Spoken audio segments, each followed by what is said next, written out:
I hold here in my hands the iPhone 6. At long last, after nearly a year of speculation, it's finally here.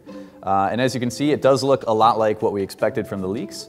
But when you get this thing in your hands, it's actually still a really impressive device. So let's take a closer look. So the first thing I really think you got to talk about here is size and weight. Obviously, this is a 4.7-inch screen, and on the last generation iPhone 5S, you've got a 4-inch screen, so it's going to be bigger overall. But you can also see it's actually a little bit thinner. It went actually just fractions of a millimeter thinner, and you can't really tell in the hand, to be honest.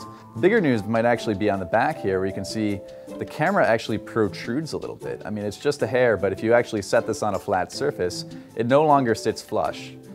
So although it has gotten a little bit thinner, the profile has changed a little bit too. This is the first time we've seen it like this on an iPhone. So in terms of the overall design of the phone, that has actually changed dramatically as well. You can see it has a beveled edge now instead of the squared off look of the last generation.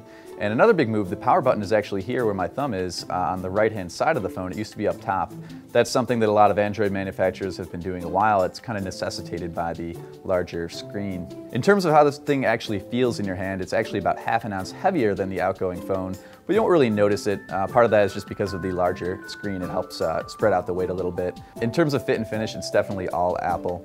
It feels sturdy, very polished, and just little details like there's no gap between the screen and the rest of the body here. Definitely a very premium feeling device. So the new screen is a big part of the story here. Obviously it's bigger. It also has higher resolution to match that extra size, but there's actually a couple things that are new here that are not immediately apparent. One of those things is that the viewing angles are actually better. If you tilt this thing around, if you're not looking at it straight on, Apple has included a new polarizer that makes it a lot more pleasant to look at. The other major thing is that the gap between the top glass and the actual LCD display is much lower now. So it almost looks like the text is on top of the screen instead of sitting below it.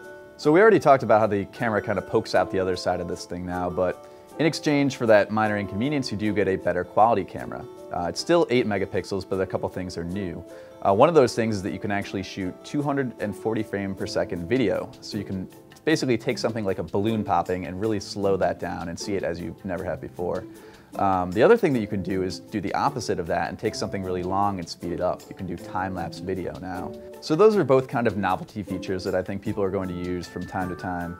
But one feature I think a lot of people are going to use daily is what Apple calls focus pixels, which is basically an Apple term for phase detection autofocus, which is way faster than what was in the last iPhone. So if you can see here, when I go to click on the speakers to focus on them, that happens really quickly.